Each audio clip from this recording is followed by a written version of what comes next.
Some wounds take years to heal, and some never do at all. Nathaniel Yoder knows this better than most, having carried the ache of losing his daughter for 8 long years. Every morning, the 62-year-old Amish widower tends his farm in central Pennsylvania, following the same quiet routine that has kept him going since his world fell apart. But on this misty dawn, something changes everything. A massive grizzly bear stands bleeding at his barn door, not attacking or fleeing, but looking at him with eyes that seem almost human. When Nathaniel opens that barn door, he has no idea. He's about to discover the key to healing his own broken heart. But how could a wounded bear possibly lead him back to the daughter he lost? Before we jump back in, tell us where you're tuning in from, and if this story touches you, make sure you're subscribed, because tomorrow I've saved something extra special for you. The rooster's crow pierced the pre-dawn silence at precisely 4:30, same as it had every morning for the past decade. Nathaniel Yoder's calloused hands found his suspenders in the darkness without fumbling, muscle memory guiding him through. The ritual that had sustained him through 8 years of solitude. The floorboards of his modest farmhouse creaked beneath his feet.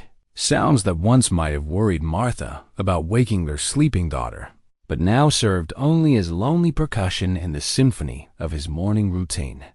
Outside, the Pennsylvania countryside stretched in gentle rolls of green pasture and golden wheat, kissed by the kind of morning mist that made photographers drive hours from Philadelphia just to capture what Nathaniel saw every day.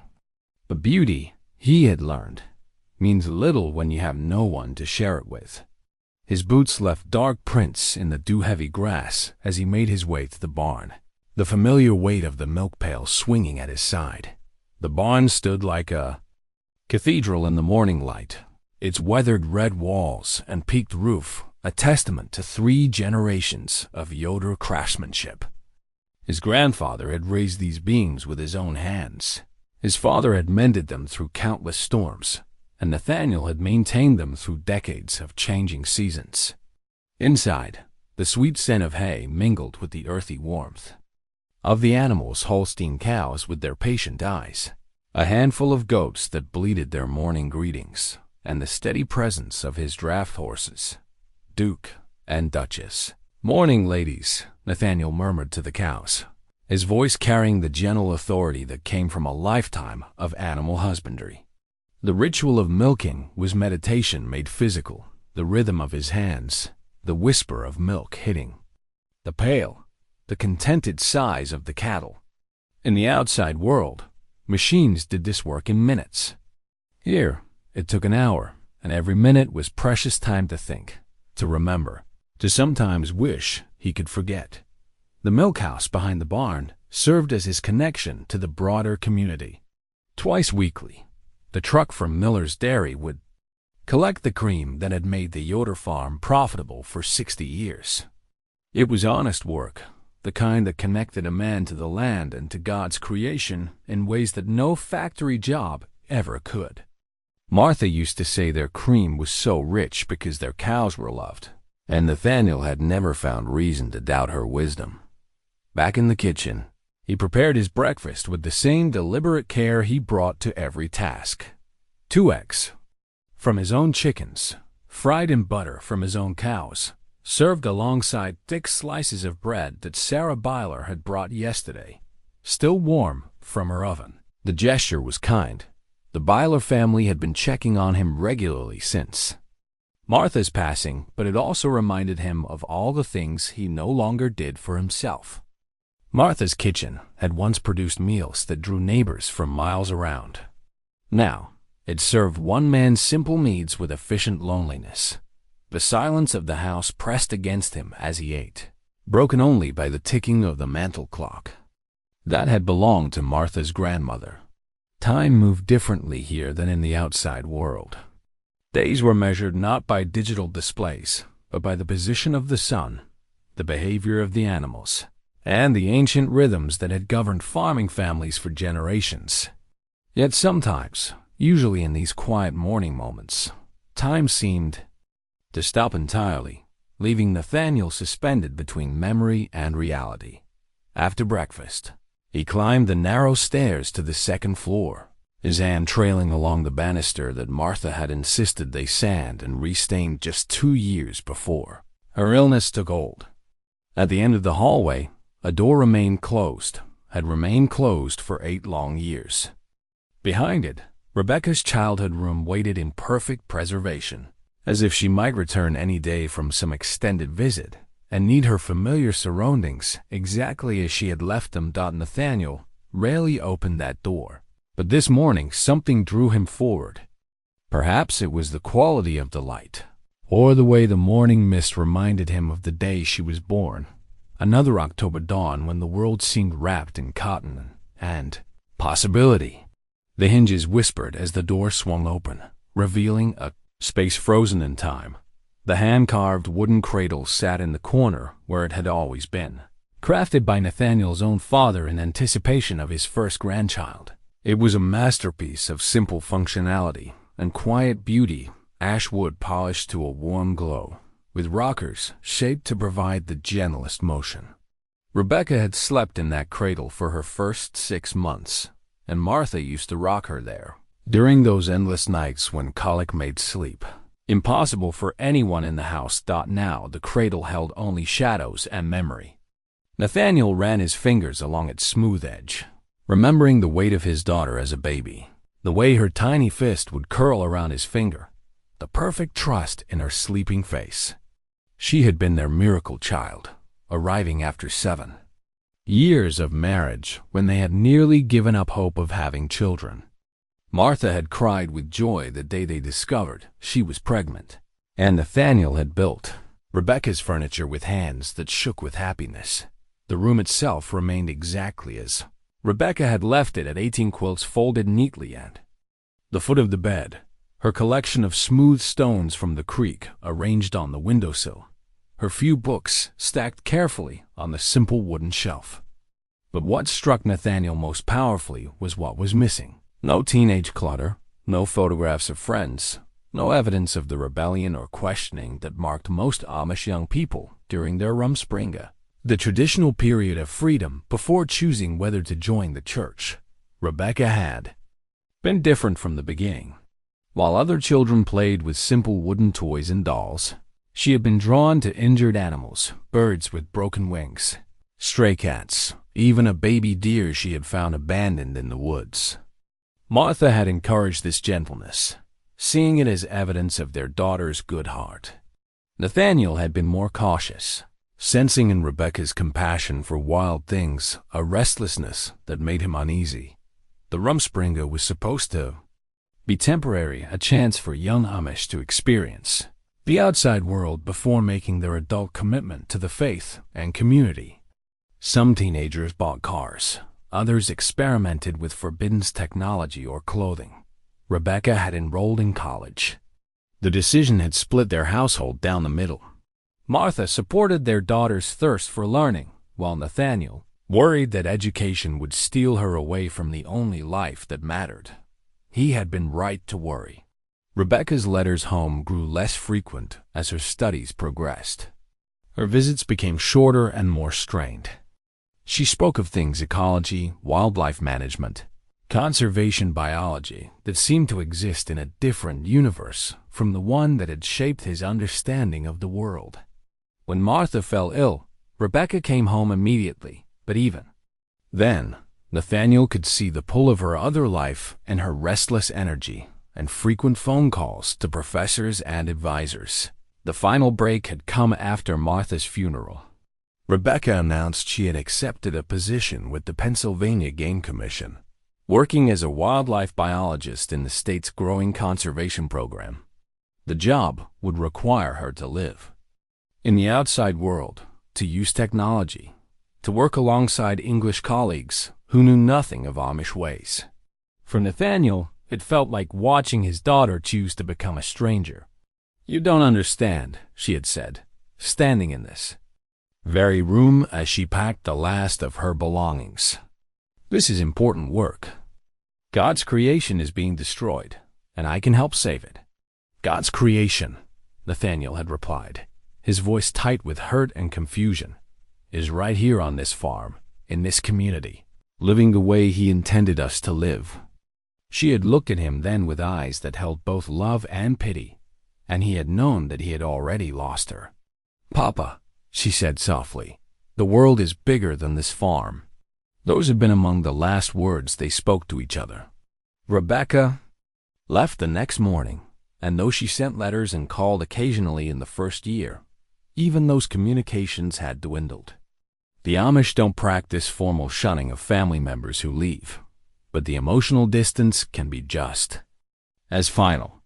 Nathaniel told himself he had no choice. To maintain a relationship with Rebecca would mean accepting her rejection of everything he held sacred. Now, standing in her empty room, he wondered if pride had cost him the only family he had left. A sound from outside interrupted his brooding, Duke nickering in a way that suggested something unusual. Nathaniel closed Rebecca's door gently and made his way downstairs, his heart heavy with memories that seemed particularly sharp this morning. Through the kitchen window, he could see his neighbor Samuel Byler walking up the lane, his own weathered face creased with concern. Samuel was perhaps Nathaniel's closest friend, though their relationship was built more on shared work and comfortable silences than on the kind of intimate conversation that had marked Nathaniel's marriage to Martha. The Byler farm bordered the Yoder's property, and for 30 years the two men had helped each other through harvests, barn raisings, and the countless challenges that came with working the land. Samuel's wife Sarah provided the warmth that Martha had once brought to their social circle, and their 6 children filled their household with the kind of joyful chaos that Nathaniel's home had known only briefly. "Nathaniel," Samuel called as he approached the porch. "Wondered if you needed help with the hay cutting today." It was a kind offer wrapped in practical necessity. The weather had been perfect for hay. 3 days of sun with more predicted, and the work would go much faster with 2 men. But Nathaniel suspected Samuel's real motivation was concern for his friend's increasingly solitary existence. The Amish community functioned on mutual support, and they all worried about Nathaniel's growing isolation. "Would be grateful for the help," Nathaniel replied, stepping outside to join his neighbor. The morning air carried the scent of ripening grain and the promise of another hot day. "Coffee first?" They sat on the porch in companionable quiet, watching the sun climb higher and burn away the last of the morning mist. Samuel's presence was a comfort, a reminder that community persisted even in the face of personal loss. These were the moments when Nathaniel felt most connected to the life he had chosen, when the rhythms of agricultural existence seemed to answer all the questions that kept him awake at night. "Heard from Rebecca lately?" Samuel asked eventually, the question casual but weighted with genuine interest.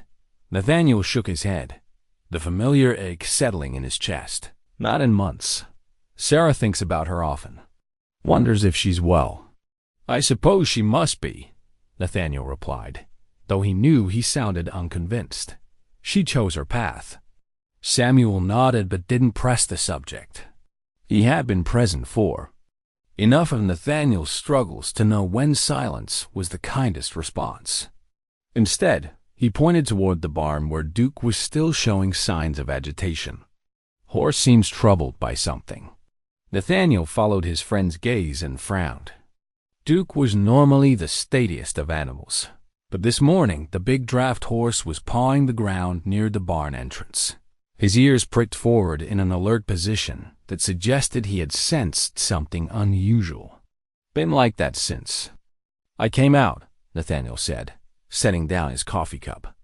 "Maybe a fox got into the chicken coop again." But even as he said it, he knew it wasn't quite right. Duke's body language suggested something larger, more significant than a simple predator. The horse's attention was focused on the barn itself, and there was a quality to his alertness that made Nathaniel's own instincts prickle with unease. Samuel stood as well, his farmer's eyes reading the same signs. "Might want to take a look before we start the hay cutting." Together, they walked toward the barn. their boots crunching on the gravel drive that Nathaniel had laid himself 5 years earlier. The morning that had begun with routine and memory was about to take a turn that would challenge everything. Nathaniel thought he knew about his carefully ordered world. As they approached the great sliding door, Duke's agitation increased. Horse backed away from the entrance, nostrils flaring, his massive head tossing in a display of nervousness that Nathaniel had rarely seen in the normally placid animal. Whatever was inside the barn, it was something that registered to Duke's senses as both powerful and potentially dangerous. Nathaniel's hand found the worn wooden handle of the barn door, polished smooth by decades of use. Inside, the familiar. Sounds of his animals had gone quiet, no lowing from the cattle, no rustling from the goats. Even the barn cats seemed to have made themselves scarce. The silence was expectant, almost breathless, as if the entire world was waiting for him to discover what morning had brought to his doorstep. He pulled the door open slowly, letting his eyes adjust to the dim interior. At first, nothing seemed out of place. The hay bales were stacked exactly where he had left them, the stalls clean and orderly, the tools hanging in their proper positions on the walls. But then, in the far corner where the shadows gathered deepest, something moved. It was massive, dark, and utterly out of place in the ordered world of his barn. As his vision adjusted, Nathaniel felt his breath catch in his throat. What he was seeing was impossible, yet undeniably real, a sight that would change the trajectory of his carefully controlled life in ways he could never have imagined. The grizzly bear was enormous, easily 8 feet from nose to tail, its thick brown fur matted with blood along its left shoulder and flank. But what stopped Nathaniel's heart wasn't the animal's size or its obvious injuries. It was the way it looked at him. The bear's dark eyes held an intelligence that seemed almost human and more unsettling still. They held what could only be described as pleading.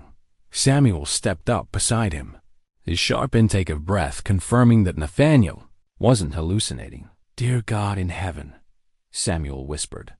"How did it get in here?" The question hung in the morning air as both men tried to process the impossible sight before them. Grizzly bears hadn't been seen in Pennsylvania for over a century. The last confirmed sighting had been in 1892, and yet here one sat in Nathaniel's barn, wounded and waiting, as if it had traveled through time itself to seek sanctuary. The bear made no aggressive moves. It didn't rear up on its hind legs or bare its teeth. Instead, it remained in a sitting position, its massive head tilted slightly to one side, watching Nathaniel with those disturbingly intelligent eyes. The animal's breathing was labored, and dark stains on the hay beneath it suggested its injuries were serious. "We need to call the authorities," Samuel said, his voice barely above a whisper, as if speaking too loudly might break whatever spell was keeping the bear calm. But Nathaniel found himself taking a step forward instead of backward. Something about the animal's posture, the way it held itself despite obvious pain, spoke to him in a language deeper than words. This wasn't a wild predator seeking prey. This was a creature in need of help. "Nathaniel," Samuel warned, reaching out to grasp his friend's arm. "That thing could tear you apart." "Look at its eyes, Samuel," Nathaniel replied softly. "When did you ever see an animal look at you like that?" As if responding to the sound of his voice, the bear shifted slightly, turning its great head more fully toward Nathaniel. The movement revealed the full extent of its injuries, deep gashes along its shoulder that looked like claw marks, and something else that made Nathaniel's breath catch. Around the animal's thick neck, partially hidden by matted fur, was the torn remnant of what appeared to be a collar, not leather like a dog's collar, but something made of canvas and plastic, with what looked like electronic components partially ripped away. "Samuel," Nathaniel said, his voice gaining strength as understanding began to dawn. "Look at its neck." Samuel leaned forward cautiously, and his eyes widened as he spotted the same details. "Is that some kind of tracking collar?" Nathaniel nodded slowly, his mind racing. If the bear wore a tracking collar, it meant someone was monitoring its movements. Someone who would be very concerned about a wounded animal whose signal had gone dark. Someone who might have information about how a grizzly bear had found its way to central Pennsylvania. The bear continued to watch them, and Nathaniel found himself stepping closer. Every instinct screamed at him to run, to get help, to let someone else deal with this impossible situation. But a deeper voice, one that sounded remarkably like Martha's, whispered that running away wasn't always the answer. "Easy now," Nathaniel murmured, the same tone he used with his cattle when they were frightened. "Easy now.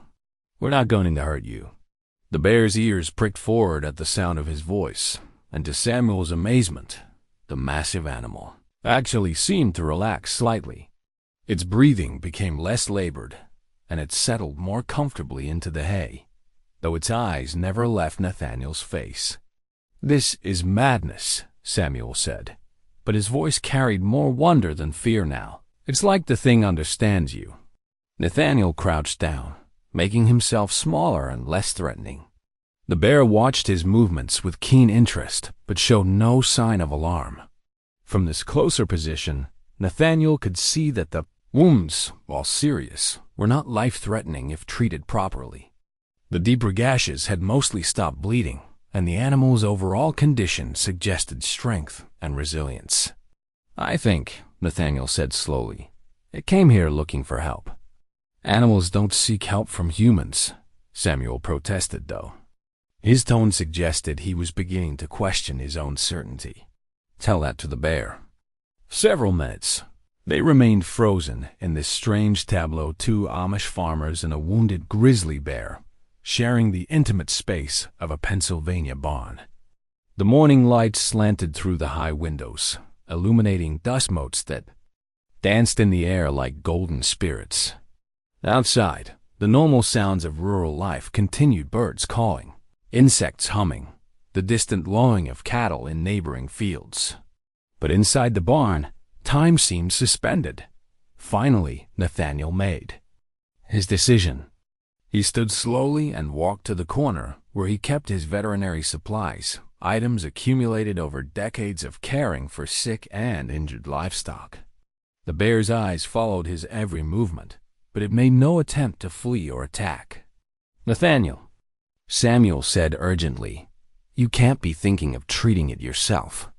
"I can very well call Dr. Peterson to look at a grizzly bear," Nathaniel replied, gathering antibiotic ointment, clean rags, and a bottle of hydrogen peroxide. "Besides, it's not that different from doctoring cattle. Bigger, maybe, but the principles are the same." Samuel shook his head in disbelief, but didn't leave. Instead, he positioned himself near the barn entrance, ready to run for help if the situation turned dangerous. Nathaniel approached the bear with slow, deliberate movements, speaking in the same gentle voice he had always used with frightened animals. "Now then, let's see what we can do about those cuts of yours." The bear remained perfectly still as Nathaniel knelt beside it, close enough now to smell its wild scent and feel the warmth radiating from its massive body. Up close, the tracking collar was clearly visible, a sophisticated piece of equipment that had been torn almost completely away. Parts of it still clung to the bear's neck, held by a few stubborn straps, but the main body of the device hung loose, its antenna bent and its small screen dark dot as Nathaniel began cleaning the deepest of the wounds. The bear made a low sound, not a growl, but something closer to a sigh of relief. The animal's muscles relaxed under his gentle touch, and it actually seemed to lean into the treatment as if it had been waiting for exactly this kind of care. "Incredible," Samuel whispered from his position by the door. "I've never seen anything like it." Neither had Nathaniel, but something about the situation felt right in a way he couldn't explain. His hands moved with practiced efficiency, cleaning and treating each wound while the bear submitted to his ministrations with remarkable patience. It was as if some ancient understanding existed between them, one creature recognizing another's need, and responding with compassion. When he finished with the medical treatment, Nathaniel carefully examined the torn tracking collar. The device was clearly expensive and sophisticated, with Pennsylvania Game Commission embossed on a small metal plate. Below that, in smaller letters, was a number that looked like an identification code. Pennsylvania Game Commission, Nathaniel read aloud, and the words seemed to echo in the quiet barn with unexpected significance. "That's the State Wildlife Department," Samuel said. "They must be the ones who put that collar on it." Nathaniel nodded, but his attention was caught by something else embossed on the collar's metal plate, a name tag with a single word: Rebecca. The world seemed to tilt sideways. Rebecca was a common enough name, but the coincidence felt too powerful to ignore. His daughter worked for the Pennsylvania Game Commission. His daughter studied wildlife biology. His daughter had chosen a life dedicated to protecting and understanding wild animals. "Samuel," Nathaniel said, his voice hoarse with sudden emotion, "I need to make a phone call." The bear seemed to sense the change in his mood. It lifted its great head and made another of those soft, almost conversational sounds, as if it understood that something important was happening. Nathaniel stood on unsteady legs, the torn collar clutched in his hands like a message from another world. 8 years of silence stretched between him and his daughter. 8 years of stubborn pride and mutual hurt. But perhaps impossibly, this wounded creature had brought him exactly what he needed to bridge that terrible gap. "Watch over it while I'm gone," he told Samuel, though he suspected the bear was in no danger of becoming aggressive. "Where are you going?" Nathaniel paused at the barn door, looking back at the grizzly bear that had somehow found its way to his sanctuary. "I'm going to call Rebecca." The words hung in the air like a prayer, full of hope and terror in equal measure. After 8 years of separation, a wounded bear would give him his first real reason to reach out to the daughter he had lost to the outside world. Whether she would welcome that call or hang up, the moment she heard his voice remained to be seen. But as he walked toward the house, Nathaniel felt something he hadn't experienced in years, a sense of purpose that went beyond the daily routines that had sustained him through his loneliness.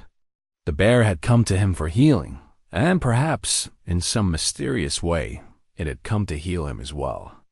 The phone sat on Martha's old writing desk like an accusation, its black surface reflecting the afternoon light that streamed through the kitchen windows. Nathaniel had been staring at it for the better part of an hour, the torn tracking collar lying beside it as evidence of the impossible morning he had experienced. Samuel had gone home to tend his own animals, but not before extracting a promise that Nathaniel would call for help if the bear showed any signs of aggression. "It's just a phone call," Nathaniel murmured to himself, but his hands trembled as he lifted the receiver. The Game Commission's number had been easy enough to find. Samuel's youngest son had looked it up on the computer at the local library, but calling meant crossing a boundary that had stood unchallenged for 8 years. The receptionist who answered was friendly and efficient. "Pennsylvania Game Commission, how can I help you?" "I need to speak with someone about a tracking collar," Nathaniel said, surprised by how normal his voice sounded. "It's been damaged, and I'm not sure what to do with it. Let me transfer you to our wildlife tracking department." "One moment, please." The brief hold music seemed to stretch for eternity. In the background, Nathaniel could hear the familiar sounds of his farm chickens pecking in the yard, the distant lowing of cattle, the whisper of wind through the maple trees Martha had planted when they were newlyweds. Normal sounds that seemed surreal after the morning's extraordinary events. "This is Dr. Rebecca Yoder, Wildlife Biology Department. I understand you have information about a damaged tracking collar?" The voice hit him like a physical blow. 8 years had passed since he had heard his daughter speak, but her voice was unmistakably the same intelligent professional, carrying just a trace of the Pennsylvania German accent that had shaped her childhood. For a moment, he couldn't breathe, couldn't find words, couldn't do anything but clutch the phone and marvel at the impossibility of hearing Rebecca's voice again. "Hello? Are you there?" "Rebecca," he managed finally, his voice barely above a whisper. The silence that followed was profound. He could hear her breathing, could almost feel her shock traveling through the telephone lines. When she spoke again, her voice was careful, guarded. "Papa?" "Yes," he said, the word carrying 8 years of regret and longing. She began, then stopped. "You said something about a tracking collar?" He could hear her struggling to maintain professional composure, and he loved her for it. This evidence that she had grown into a woman capable of handling unexpected situations with grace. "There's a grizzly bear in my barn," he said simply. The silence this time lasted so long that Nathaniel wondered if the call had been disconnected. Then Rebecca's voice came back, higher pitched than before. "I'm sorry. What did you say?" "A grizzly bear. It's wounded, and it's wearing a tracking collar that's been damaged. The collar has your name on it." "That's impossible, Papa. There are no grizzly bears in Pennsylvania. They've been extinct here for over a century." "I know what I'm looking at, Rebecca." Another pause, shorter this time. He could almost hear her thinking, processing this information through the scientific framework that had shaped her adult life. When she spoke again, her voice carried a different quality, not the careful distance of their first exchange, but the focused intensity he remembered from her childhood when she encountered an injured animal. "Describe the collar to me." Nathaniel picked up the torn device, examining it more carefully. "It's canvas and plastic, mostly torn away. Has a small black screen that's not working, and an antenna that's bent. There's a metal plate that says Pennsylvania Game Commission, and below that, the name Rebecca. What's the number on the collar? There should be a tracking number somewhere." He found it after a moment of searching small digits stamped into the metal plate. GB47291. The sharp intake of breath was audible even through the phone connection. "Oh my God," Rebecca whispered. "That's impossible. What is it?" "That collar, I put it on a bear myself, but it was in Montana, not Pennsylvania. I've been tracking GB47291 for 6 months as part of a habitat restoration study. His name is Kodiak, and according to my GPS data, he should be hundreds of miles from where you are. Well, he's here now, and he's hurt. Papa, listen to me very carefully. If this is really the bear I think it is, you need to get away from it immediately and call the local police. Kodiak weighs over 600 pounds, and while he's normally not aggressive toward humans, a wounded animal can be unpredictable." "He's not being unpredictable," Nathaniel said gently. "He's being very patient while I treat his wounds." "You're treating, Papa. Please tell me you're not actually in physical contact with a wild grizzly bear." "I cleaned and dressed his wounds with antibiotic ointment." He was very cooperative. The sound Rebecca made was somewhere between a laugh and a sob. That's exactly what I would have expected you to do. You always did treat every creature like it was one of your cows. Martha used to say I had a way with animals." The mention of her mother's name seemed to break something loose in Rebecca's carefully controlled professional demeanor. When she spoke again, her voice was thick with emotion. "How long has it been since we talked, Papa?" 8 years, 4 months, and 12 days, Nathaniel replied without hesitation. "You've been counting. Every day." Silence stretched between them again, but this time it felt different, not empty, but full of all the things they had left unsaid for so long. In the background of the call, Nathaniel could hear office sounds phones ringing, conversations, the general bustle of people going about their work. Rebecca was living the life she had chosen, surrounded by colleagues who shared her passion for wildlife conservation. It was the life he had tried so hard not to understand. "I need to come there," Rebecca said finally. "If Kodiak is really in Pennsylvania, something is very wrong. Bears don't just wander 1,300 miles from their territory without a reason. You would come here? To the farm? I have to. This is unprecedented. A grizzly bear traveling.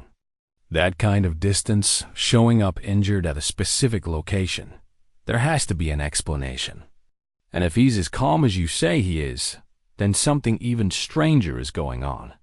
Nathaniel's heart raced at the possibility of seeing his daughter again, but he forced himself to remain cautious. What about your work? Your life there? Papa, she said softly, and in that single word, he heard something he hadn't dared hope for: forgiveness, or at least the possibility of it. Some things are more important than work. I'll have the bear ready for you to examine, he said, trying to keep his voice steady. Don't do anything else except keep yourself safe. I'll drive through the night if I have to. I should be there by tomorrow morning. Rebecca? Yes, Papa? Would you?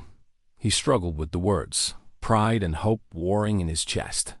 Would I what? Would you stay for dinner? Your room is still exactly as you left it. The silence that followed was the longest yet, but when Rebecca spoke again, her voice was warm with tears. I liked that very much. After she hung up, Nathaniel sat at Martha's desk for a long time, holding the broken tracking collar and marveling at the mysterious ways the world sometimes worked. A wounded bear had wandered into his barn, carrying with it the first real connection to his daughter that he had experienced in 8 years. Whether that was coincidence or something approaching divine intervention, he couldn't say, but his evening settled over the farm, and he made his way back to the barn to check on his unlikely patient. Nathaniel felt something stirring in his chest, that he had almost forgotten hope. Tomorrow Rebecca would come home. Not to stay, perhaps, but to visit. It was more than he had dared to dream for longer than he cared to remember. The bear looked up as he entered the barn, those intelligent dark eyes reflecting the lamplight. The animal's breathing seemed easier, and the wounds were already showing signs of healing under the antibiotic ointment. Well, Kodiak, Nathaniel said softly, using the name Rebecca had given him.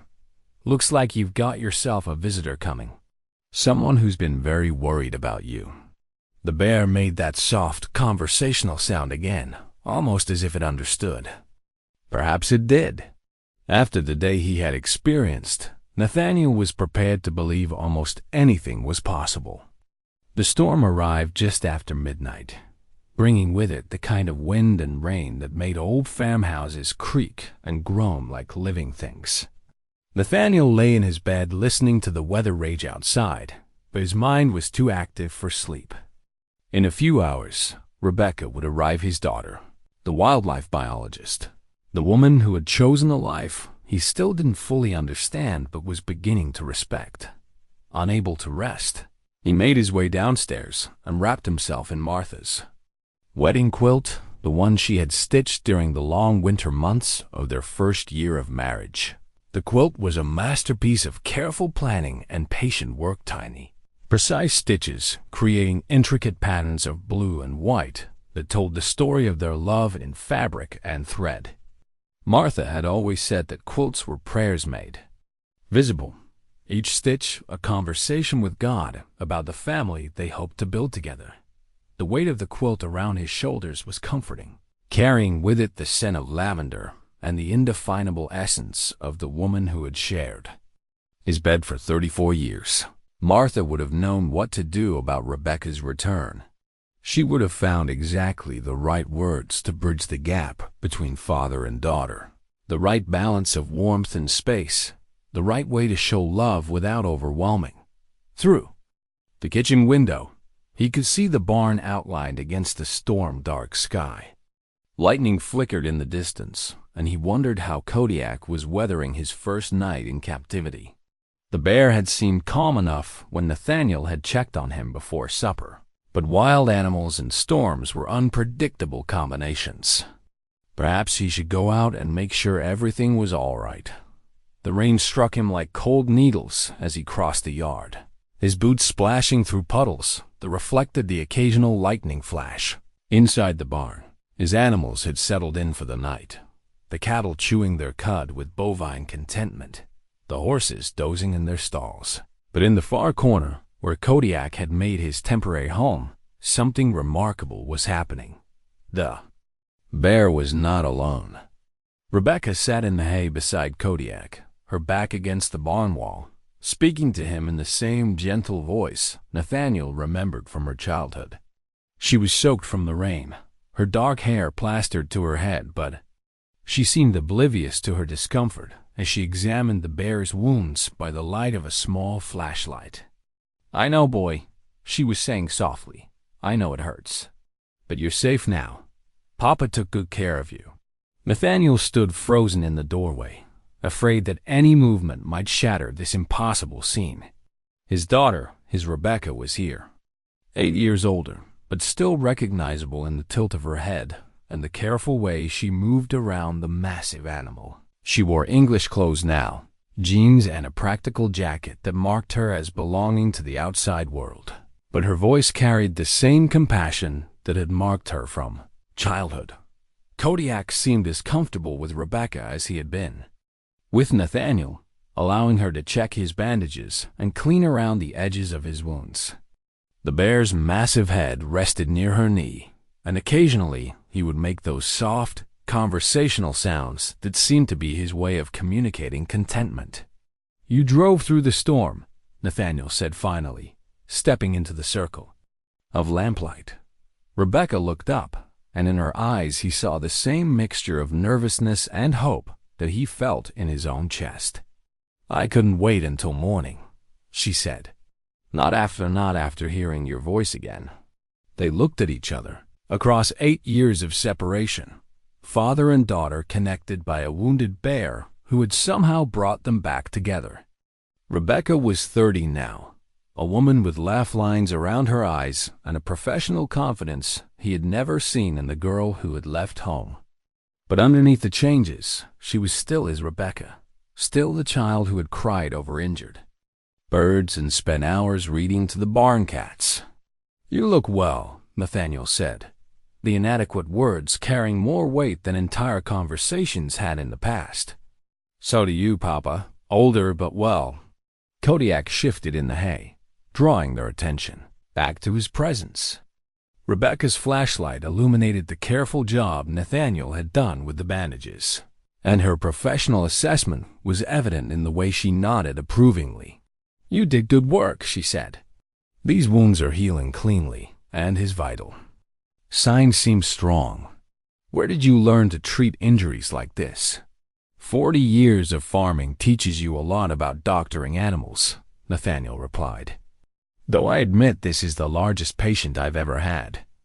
Rebecca's laugh was exactly as he remembered it, warm and genuine, with just a hint of the mischief that had gotten her into trouble as a child. "I've been tracking Kodiak for months, Papa. He's normally in the Glacier National Park area of Montana. I have no idea how he ended up here, or why he sought out your barn specifically. Maybe he was looking for help." "Animals don't usually," she began, then stopped, looking at the peaceful scene before them. "Actually, with this bear, I'm beginning to think anything is possible. His behavior has been unusual from the day I collared him. More social than typical grizzlies, more curious about human activity. I've had reports of him approaching campgrounds and research stations, never aggressively, just observing. Like he's trying to learn something." "Exactly." Rebecca reached into her jacket and pulled out a small device that looked like a cross between a radio and a computer. "This is his GPS tracker data for the last week. Look at this." The small screen showed a map dotted with red points connected by lines Kodiak's movement pattern. Nathaniel couldn't read the technical details, but even to his untrained eye, the bear's journey looked purposeful rather than random. "He traveled almost straight here," Rebecca said, her voice filled with wonder. 1,300 miles in 6 days, following highways and river valleys like he had a specific destination in mind. This kind of directed movement is unprecedented in grizzly behavior studies. You think he was coming here on purpose? "I don't know what else to think. Bears have incredible navigation abilities, But this suggests something else entirely. As if responding to their conversation, Kodiak lifted his great head and looked directly at Nathaniel. Those dark, intelligent eyes seemed to hold depths of understanding that made rational explanation impossible. The bear made his soft conversational sound, and both Rebecca and Nathaniel found themselves leaning forward as if trying to decode his meaning. "It's like he's trying to tell us something," Rebecca said softly. "Your mother used to say that animals know things we don't," Nathaniel replied. "She said they can sense changes in the world that we're too busy to notice." The mention of Martha created a moment of shared silence. Rebecca's hand moved unconsciously to touch something at her throat, a small pendant that caught the lamplight. Nathaniel recognized it as the cross Martha had given Rebecca for her confirmation, a simple piece of silver that represented not just faith but family connection. "I still wear it," Rebecca said, noticing his gaze. Even though I don't attend services anymore, I still wear it." "Your mother would be glad to know that." "Do you think she would understand? About my leaving? About the work I do?" Nathaniel considered the question carefully. Martha had been the bridge between his traditional worldview and Rebecca's expanding horizons, the translator who helped them understand each other during those difficult teenage years. "I think," he said finally, "your mother would understand that love takes many forms. She always said God's creation was bigger than any one person's ability to comprehend it." Rebecca's eyes filled with tears that she quickly wiped away. One missed her funeral. "Papa, I was in the field, 3 days from the nearest phone, studying wolfpack behavior in Alaska. By the time I got the message, she was already—" "She knew you loved her," Nathaniel said firmly. "That was never in question. But I wasn't here when she needed me. I wasn't here when you needed me. You're here now." The simple statement hung in the air between them, heavy with possibility and forgiveness. Outside, the storm was beginning to weaken, the thunder moving off toward the east and the rain settling into a gentler rhythm. Inside the barn, 3 unlikely companions sat in the warm lamplight, connected by circumstances that defied rational explanation. Kodiak stretched his massive frame and settled more comfortably in the hay, apparently satisfied that his 2 human companions had reached some sort of understanding. His breathing was deep and regular, the breathing of an animal at peace despite his injuries and his impossible journey. "I should examine him more thoroughly in the morning," Rebecca said. "But for now, I think he just needs rest." "And you need rest too," Nathaniel replied. "Your room is ready." Rebecca looked around the barn, at the carefully organized tools, the clean stalls, the evidence of decades of patient care. "Actually," she said, "would it be all right if I stayed here tonight? I want to monitor Kodiak's condition, and I miss this place, Papa. I miss the smell of hay and animals, the sound of rain on the barn roof. I miss being home." Nathaniel felt his heart expand with a joy he had almost forgotten was possible. "I'll bring you some blankets," he said, "and maybe some of Sarah Byler's fresh bread for breakfast. I'd like that very much." As he walked back to the house through the gentling rain, Nathaniel marveled at the mysterious ways the world sometimes worked. A wounded bear had brought his daughter home, and perhaps, in some equally mysterious way, they could help heal each other's wounds as well. The quilt around his shoulders felt warmer now, as if Martha herself was wrapping him in love and approval.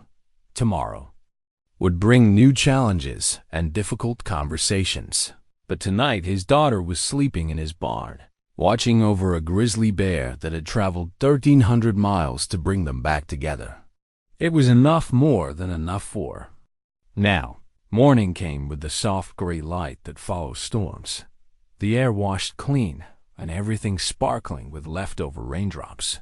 Nathaniel woke earlier than usual, drawn by the knowledge that his daughter was sleeping in the barn, and that today would bring conversations. 8 years in the making. 8 years in the making. He dressed carefully, choosing his newest shirt and taking extra time with his beard. Though he told himself it was simply proper respect for a guest, the kitchen felt different as he prepared breakfast, not the solitary ritual it had become, but the purposeful activity of a man cooking for family. He scrambled eggs from his own chickens, fried thick slices of the ham he had cured himself, and set out Sarah Byler's bread alongside butter and honey from his own hives. It was a feast by his usual standards, but he wanted Rebecca's first meal home to be memorable. Through the window, he could see wisps of steam rising from the barn roof where the morning sun was beginning to dry the rain-soaked shingles. Somewhere inside, his daughter was waking up beside a grizzly bear who had traveled 1,300 miles for reasons that defied explanation. If someone had told him a week ago that this would be his reality, he would have questioned their sanity. Rebecca emerged from the barn as he was setting plates on the kitchen table, her hair tousled and her clothes wrinkled from sleeping in hay, but her face bright with the kind of peace he remembered from her childhood. She moved with the confident stride of a woman comfortable in her own skin, someone who had found her place in the world, even if that place was far from where she had started. "How did you sleep?" Nathaniel asked as she stepped onto the porch. "Better than I have in months," she replied, surprising them both with the honesty of the answer. "There's something about this place. The sounds, the smells, even sleeping in hay, that just feels right. And Kodiak? Stable. His breathing is good. The wounds are clean, and he seems more alert this morning. Papa, what you did yesterday probably saved his life." They looked at each other across the porch, father and daughter separated by years of misunderstanding, but connected now by shared concern for an impossible patient. Rebecca's professional assessment carried weight, but what touched Nathaniel more deeply was the pride he heard in her voice, pride in his actions, recognition of his skills. "Come inside," he said. "Breakfast is ready." The kitchen was warm and fragrant with the sense of fresh coffee and home-cooked food. Rebecca paused in the doorway, her eyes taking in details that had clearly changed very little since her departure.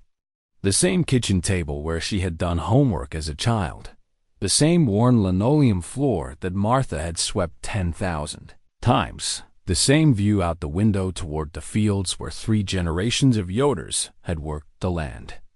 "It's exactly the same," she said softly. "Some things don't need changing." They sat across from each other at the table, and for a few minutes they ate in the comfortable silence that Nathaniel remembered from family breakfasts years ago. Rebecca had always been a thoughtful child, someone who preferred to wake up slowly rather than chattering immediately upon rising. Some things, apparently, hadn't changed. "This is wonderful," she said finally, gesturing toward the food. "I'd forgotten how good real farm eggs taste. What do you eat in your regular life?" "Whatever is convenient, mostly.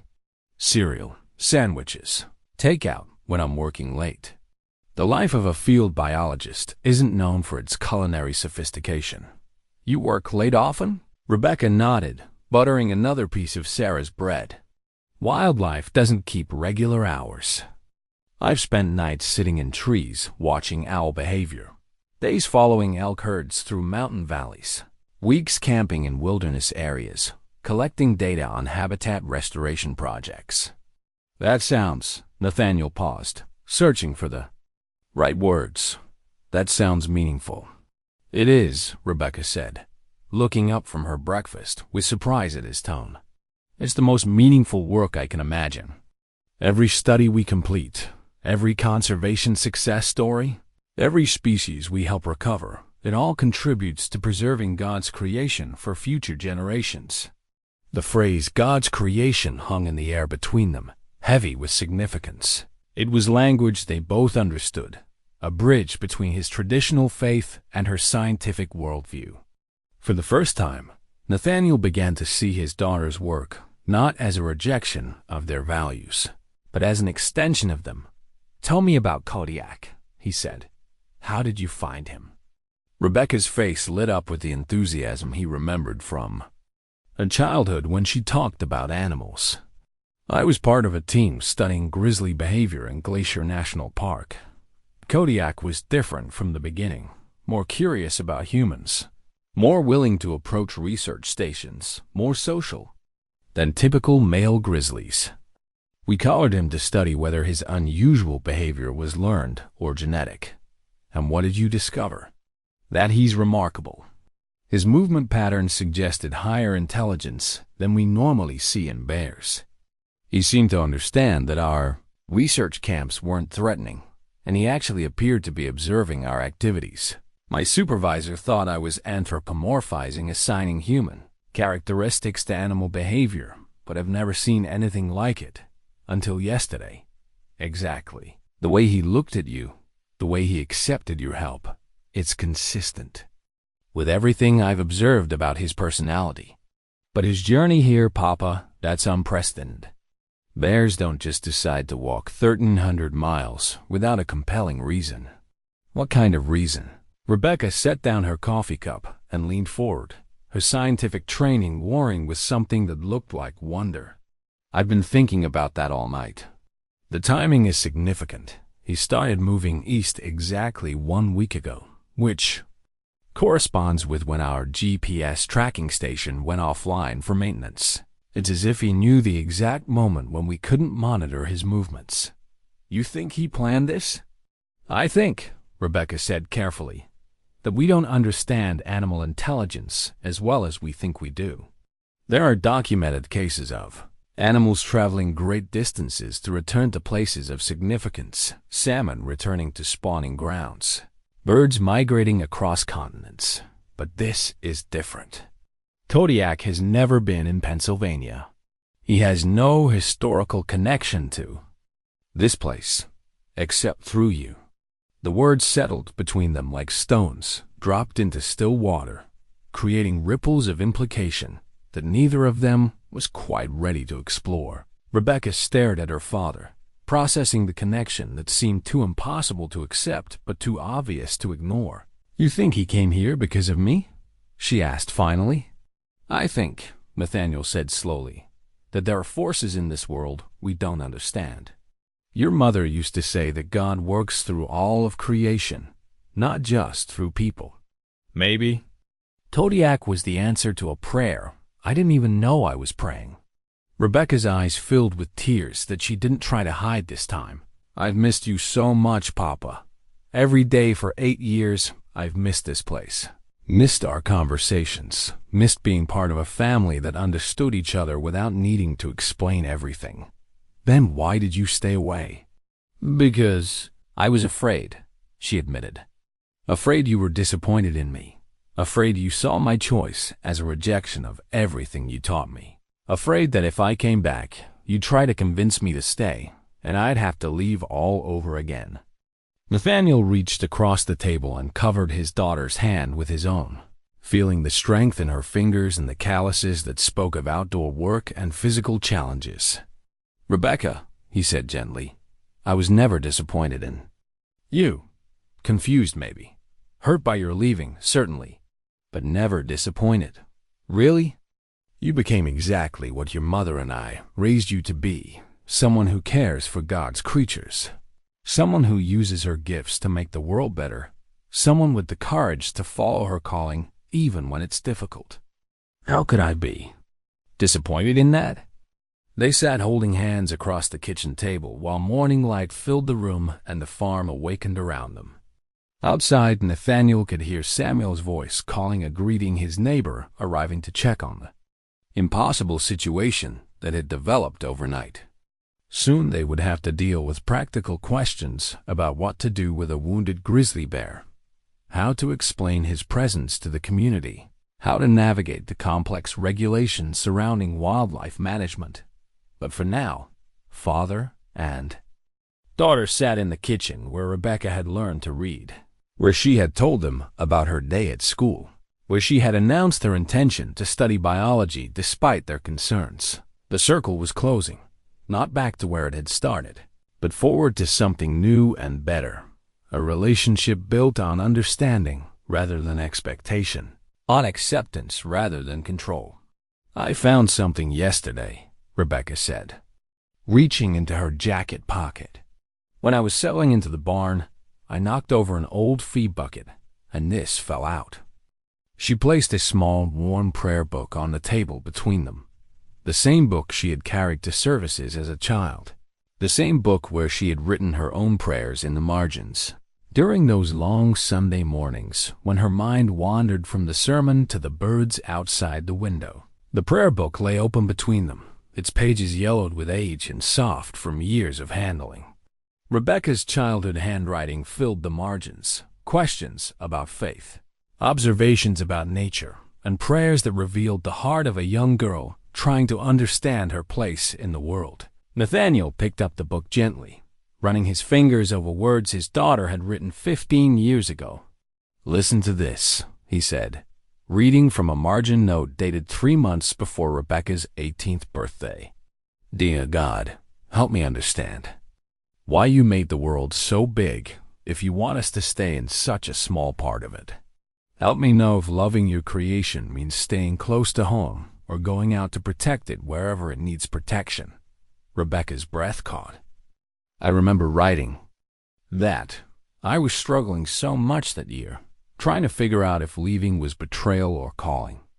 "And here," Nathaniel continued, turning to another page, "if Jesus went into the wilderness to find you, maybe the wilderness is where some of us are supposed to look too." "I was 17 and thought I was being profound," Rebecca said with a self-deprecating smile. "But reading it now, with everything that's happened, you were 17 and asking the right questions." Nathaniel closed the book carefully and handed it back to his daughter. "I should have paid more attention to what you were writing instead of worrying about what you were planning." Before Rebecca could respond, they heard Samuel's voice calling from the yard, accompanied by what sounded like several other men. Through the window, they could see a small group of Amish neighbors gathered near the barn. Not the angry mob Nathaniel might have feared, but a collection of concerned friends trying to understand an unprecedented situation. "I should go talk to them," Nathaniel said, but Rebecca stood as well. "We should go talk to them," she corrected. "This affects both of us now." They walked out together, father and daughter presenting a united front for the first time in 8 years. Samuel stood with his 2 eldest sons, John and David, along with Ezra Miller from the neighboring farm and old Isaac Stoltzfus, whose opinions carried significant weight in their community. The men's faces showed curiosity rather than hostility, but Nathaniel knew that could change quickly depending on how the conversation developed. "Nathaniel," Samuel said, tipping his hat respectfully, "we heard you had some excitement yesterday." "More excitement than I expected," Nathaniel replied. "I don't believe you all know my daughter, Rebecca." The introduction created a moment of awkward silence. These men had known Rebecca as a child, had watched her grow up in their tight-knit community, and had been present for the painful discussions about her departure 8 years ago. Seeing her now as a confident adult professional forced them to recalibrate their understanding of who she had become. "Rebecca," Isaac said finally, his weathered face creasing into a smile. "You look well. Your mother would be proud." "Thank you, Mr. Stoltzfus. It's good to see you again." "So," Ezra said, cutting to the heart of the matter with typical directness, "is it true there's a grizzly bear in your barn?" "It's true," Nathaniel confirmed. "He's wounded and recovering." "Bears belong in the wild, not in barns," John Byler observed, though his tone suggested concern rather than criticism. "Under normal circumstances, I'd agree," Rebecca said, stepping forward. "But this situation is far from normal. The bear, his name is Kodiak, traveled over 1,300 miles to get here. He's been part of a research study I've been conducting in Montana." The men exchanged glances that spoke of shared confusion. David Byler, who at 25 was closest to Rebecca's age and had been her friend in childhood, found his voice. "First, you're saying this bear knows you?" "I'm saying this bear has been behaving in ways that challenge everything we think we know about wild animal behavior. His journey here wasn't random, it was purposeful. And his acceptance of my father's help suggests a level of intelligence and social awareness that's remarkable. What do you intend to do with it? Isaac thought it was a reasonable question, and one that Rebecca and Nathaniel hadn't yet fully discussed. The practical challenges were significant. A wild grizzly bear couldn't remain indefinitely in an Amish barn, regardless of how well-behaved he might be. But the larger questions were even more complex. First, we need to make sure he's fully healed, Rebecca said. His injuries are serious, and moving him too quickly could be dangerous. Beyond that, she paused, looking at her father. Beyond that, we need to understand why he came here. Maybe God sent him, Samuel said quietly, the words carrying the weight of genuine faith rather than empty platitude. For what purpose? Ezra asked, though his skepticism seemed more curious than hostile. Samuel looked at Nathaniel and Rebecca standing side by side, united by their shared concern for an impossible. Patient? Maybe, he said, to bring a family back together. The observation created another moment of silence, this one thoughtful rather than awkward. These men had known Nathaniel through his years of grief and isolation. They had watched him struggle. With the loss of both his wife and his daughter, had offered what comfort they could while respecting his need for solitude. If a wounded bear had somehow catalyzed a reconciliation between father and daughter, they were inclined to see divine providence rather than mere coincidence. How long do you think he'll need to recover? David asked. With proper care, maybe a week, Rebecca replied. His wounds are healing well thanks to Papa's treatment, but I want to monitor him for signs of infection and make sure he's strong enough for whatever comes next.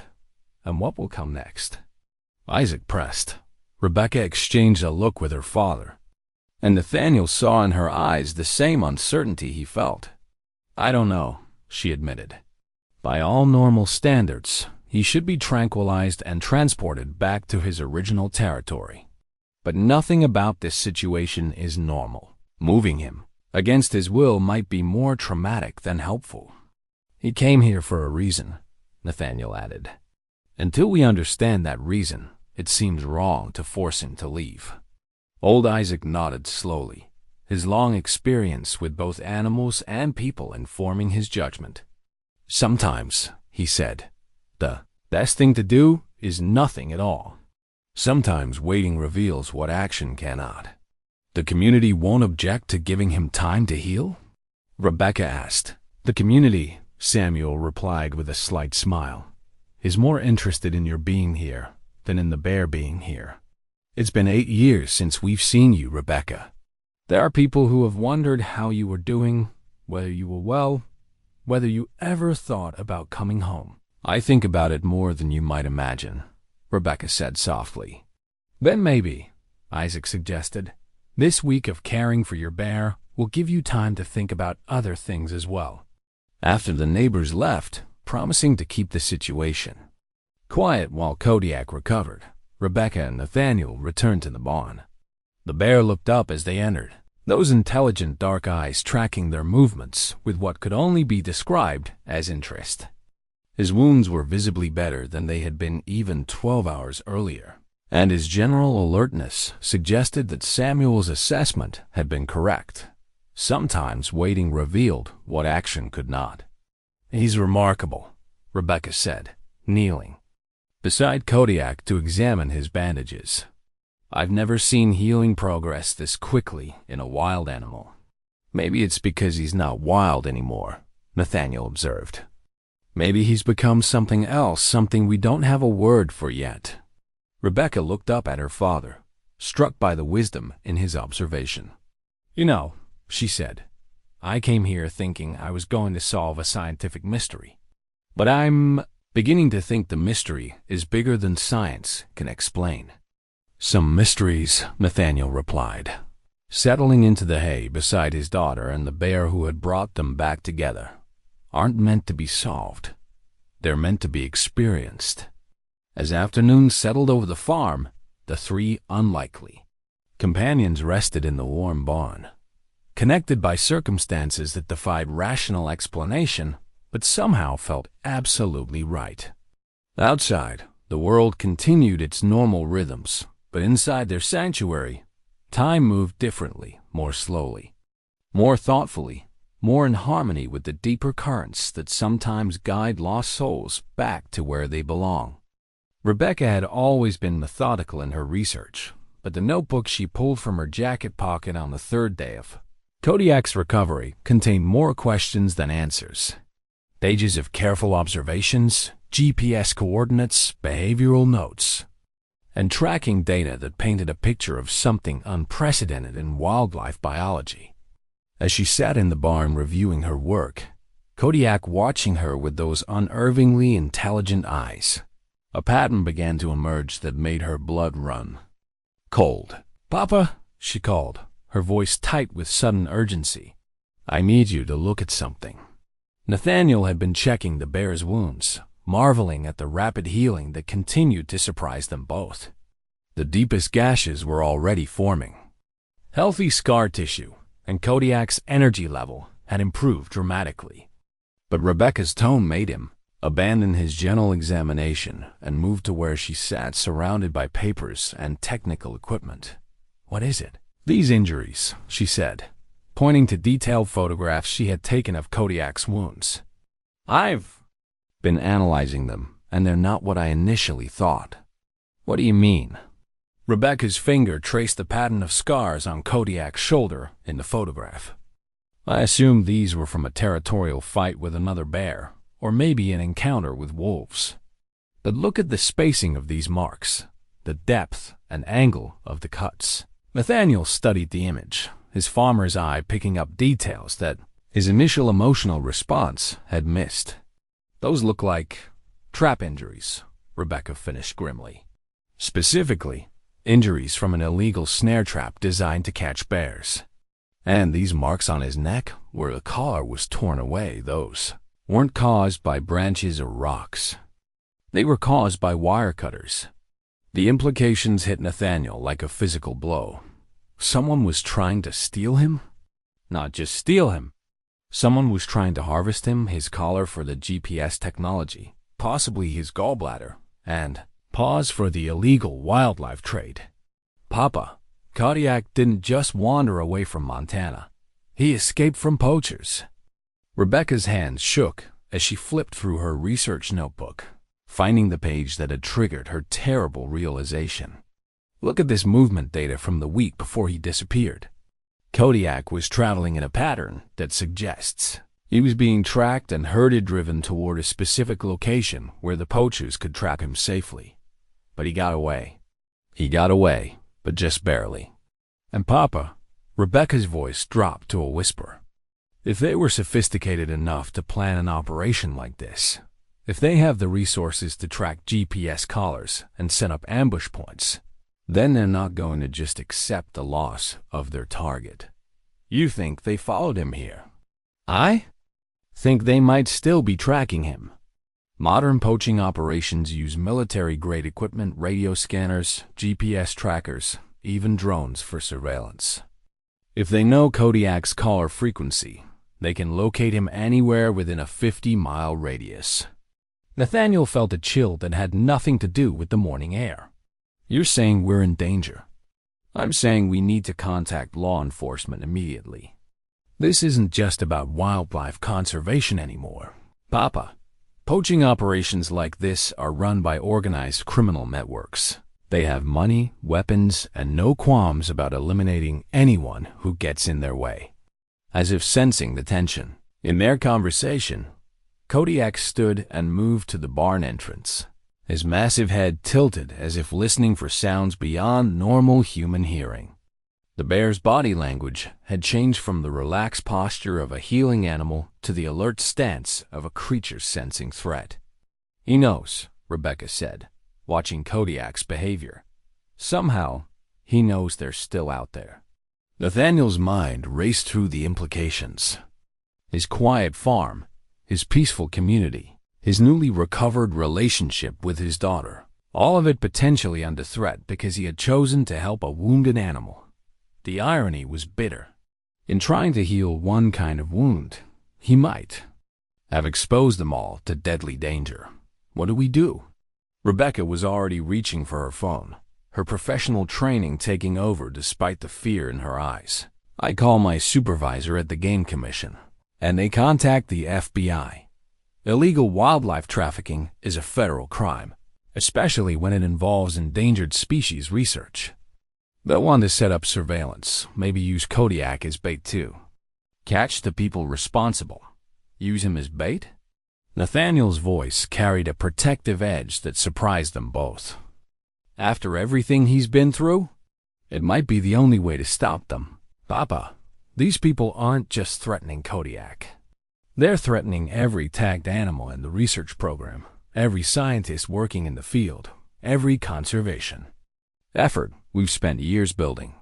As Rebecca dialed her supervisor's number, Nathaniel found himself looking at Kodiak with new understanding. The bear hadn't just traveled 1,300 miles seeking sanctuary. He had brought danger with him, but perhaps that was exactly what needed to happen. Perhaps some threats could only be confronted when they were drawn into the open. Dr. Martinez? It's Rebecca Yoder. I need to report a situation involving GB47291. Yes, Kodiak. He's been found, but we have a serious problem.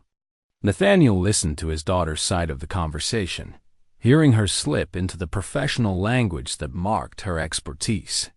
She described the evidence of poaching, the implications for the research program, the need for immediate federal intervention. Her voice was steady and authoritative, but he could see the fear in her eyes, fear not just for their safety, but for the broader consequences of what they had discovered. When she hung up, her expression was grim. Dr. Martinez is contacting the FBI's wildlife trafficking unit.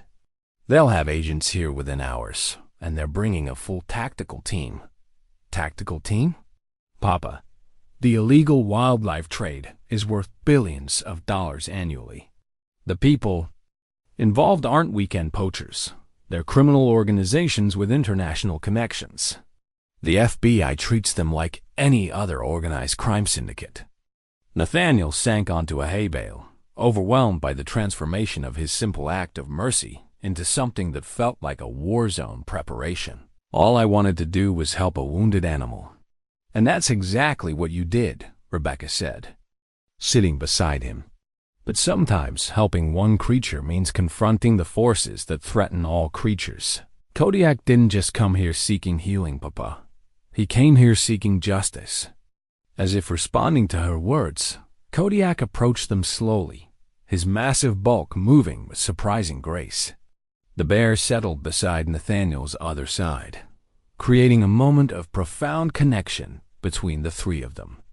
In the warm dimness of the barn, surrounded by the familiar sense of hay and animals, they waited for the outside world to arrive with its complications and dangers. I'm scared, Rebecca admitted. The first time, she had voiced the fear that had been building since her terrible realization. So am I, Nathaniel replied, reaching out to take his daughter's hand. But we're together now. Whatever comes, we'll face it together.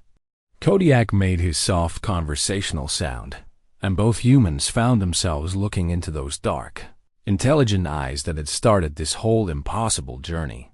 The bear seemed to understand more than any wild animal should understood the danger he had brought with him, understood the choice his human protectors were making, understood that sometimes healing required confronting the sources of injury. Outside, the peaceful rhythms of rural Pennsylvania continued, birds singing, cattle lowing, the distant sound of Samuel's tractor in his fields. But inside the barn, three unlikely allies prepared for a confrontation that would determine not just their own fate, but the future of wildlife conservation efforts across the region. How long before the FBI arrives? Nathaniel asked. 3 hours, maybe 4. Dr. Martinez said they're mobilizing resources from the Philadelphia office. 4 hours, Nathaniel repeated, looking around the barn that had been his sanctuary for decades. By evening, it might be the center of a federal investigation. crawling with agents and equipment and all the apparatus of modern law enforcement. "Papa," Rebecca said softly, "I need to ask you something, and I need you to be honest. Are you willing to put yourself in danger to protect Kodiak and help catch these criminals? Because that's what we're talking about. Your farm is going to become the center of a federal operation, and there's no guarantee it will end safely." Nathaniel considered the question, weighing 8 years of careful isolation against the sudden urgency of protecting both his daughter and the bear who had brought them back together. "Rebecca," he said finally, 3 days ago, I was a lonely old man living in the past. Today, I have my daughter back, and I'm caring for a creature that defies everything I thought I knew about the world. If facing danger's the price of keeping both of you safe, then that's a price I'm willing to pay." Rebecca squeezed his hand, her eyes bright with tears and pride. "We're really doing this, aren't we? We're going to fight back. We're going to do what's right," Nathaniel corrected gently. "Your mother always said that when you know what's right, you don't get to choose whether to do it. You only get to choose how you do it." As if summoned by the mention of Martha's wisdom, the sound of vehicles approaching broke the stillness of the afternoon. But these weren't the federal agents Rebecca had called. The engines were too loud, too aggressive, moving too fast for official vehicles following proper protocols. Kodiak's reaction was immediate and unmistakable. The bear rose to his full height, his ears laid back and his body tensed for conflict. A low growl rumbled from his chest, the first truly threatening sound he had made since arriving at the farm. "They're here," Rebecca whispered, her face pale with sudden understanding. "The poachers. They tracked him after all." Nathaniel stood slowly, his mind already shifting into the protective mode that had served him through decades of farming challenges. How many vehicles? 2, maybe 3. Moving fast up the lane. "Can you reach your supervisor again?" Rebecca was already dialing, her fingers shaking as she tried to connect the call. "No signal. They must be using jammers." The vehicles stopped somewhere near the house, their engines cutting off with an ominous finality. In the sudden silence, they could hear doors slamming, voices calling to each other with the crisp efficiency of people executing a well-rehearsed plan. "Back door of the barn," Nathaniel said quietly. "We can get to Samuel's farm through the back pasture." But even as he said it, they heard footsteps approaching the barn's main entrance. Heavy boots on gravel, moving with purpose and confidence. These weren't people who expected resistance. They were professionals coming to collect what they considered their property. Too late. Rebecca breath-dot Kodiak positioned himself between the barn entrance and his human protectors. 800 pounds of muscle and bone and protective instinct. Whatever else happened, the bear who had traveled 1,300 miles seeking sanctuary was prepared to defend the people who had given it to him. "Mr. Yoder," a voice called from outside the barn. "We know you're in there. We know you have. Our bear. Come out slowly and nobody gets hurt." Nathaniel felt his daughter's hand slip into his, felt the warmth of her palm and the slight tremor that revealed her fear. 8 years of separation, and now they might have only minutes together before facing whatever came next. "Together," he whispered. "Together," she agreed. And in the growing darkness of the barn, as dangerous strangers approached their sanctuary, a father and daughter and the wounded bear who had brought them back together prepared to face the consequences of choosing compassion over safety, love over fear, and justice over surrender. The voice outside the barn carried the flat authority of someone accustomed to being obeyed. "Mr. Yoder, you have 60 seconds to come out with your hands visible.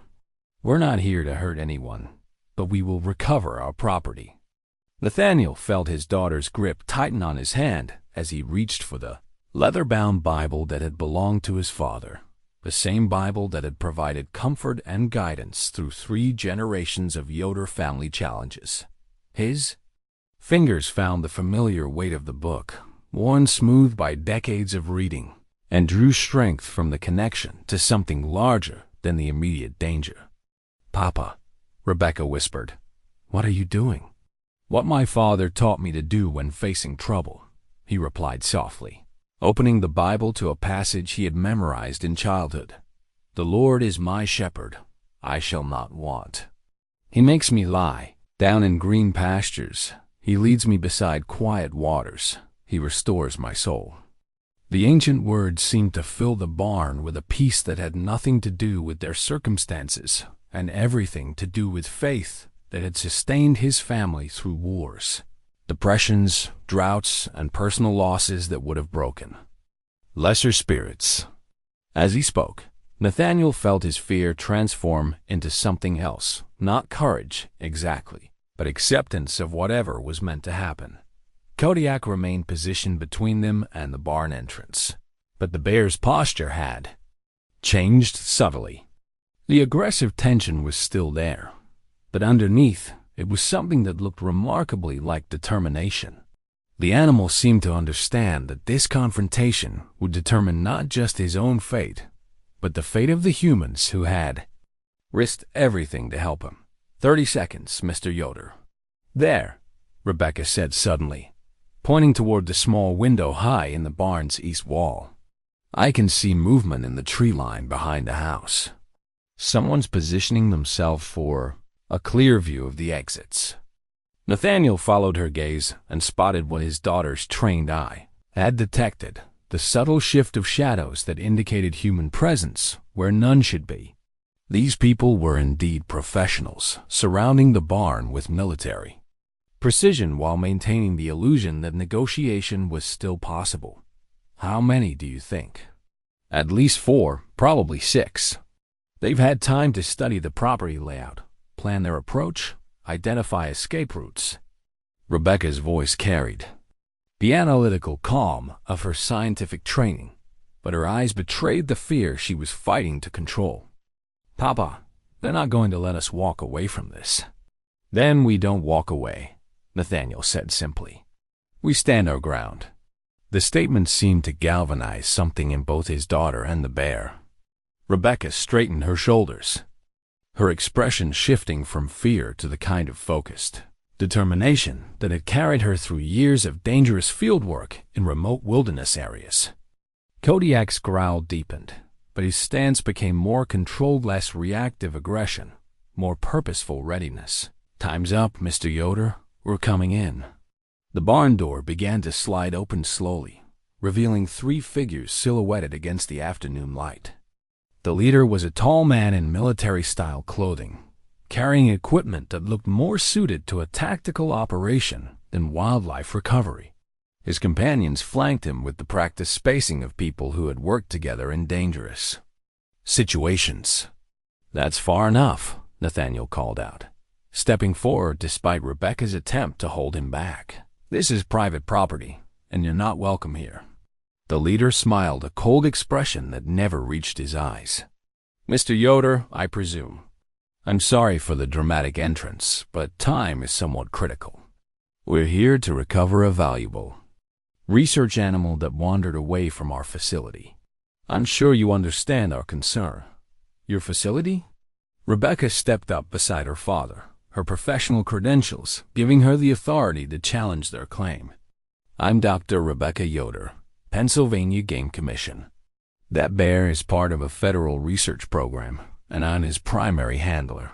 "What facility are you claiming he escaped from?"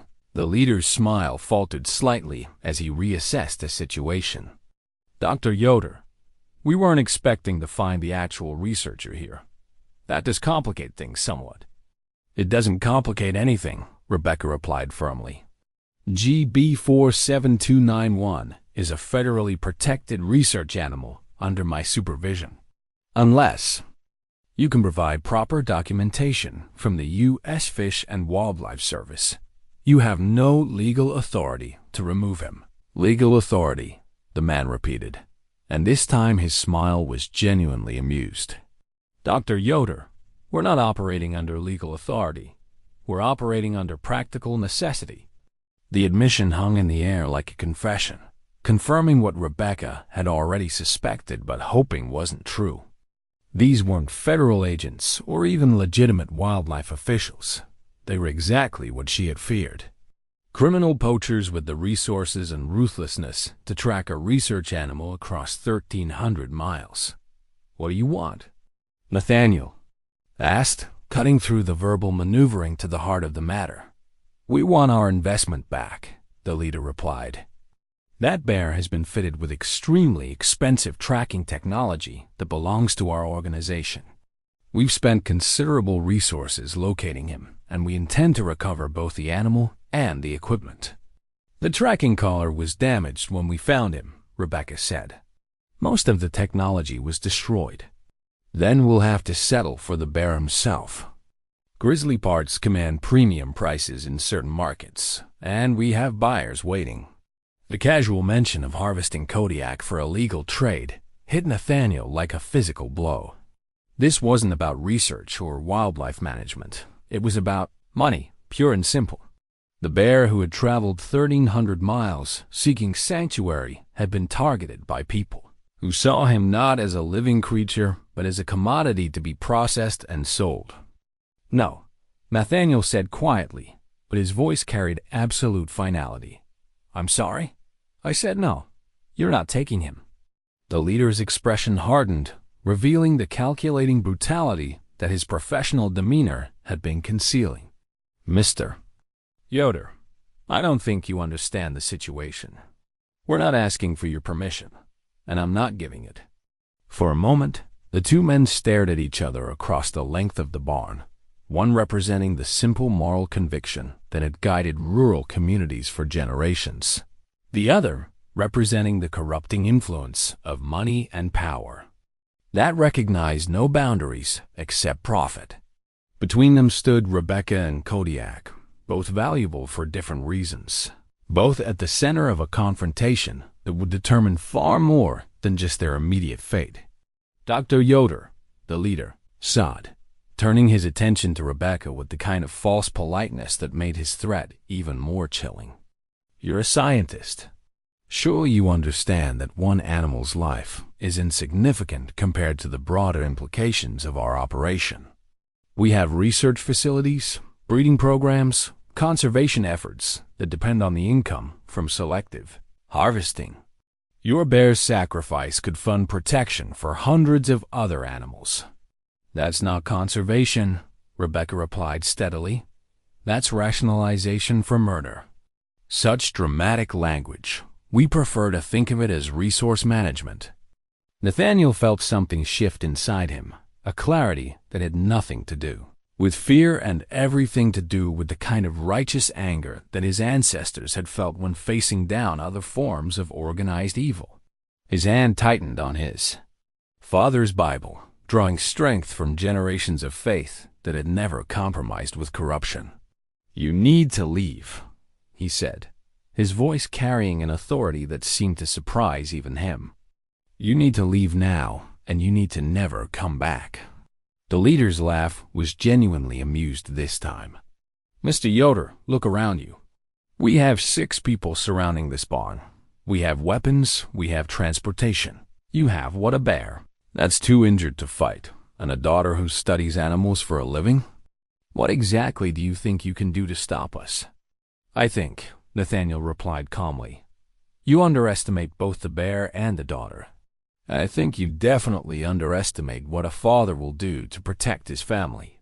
As if summoned by his words, sounds began echoing from outside the barn, not the controlled movements of the poachers, but something else entirely.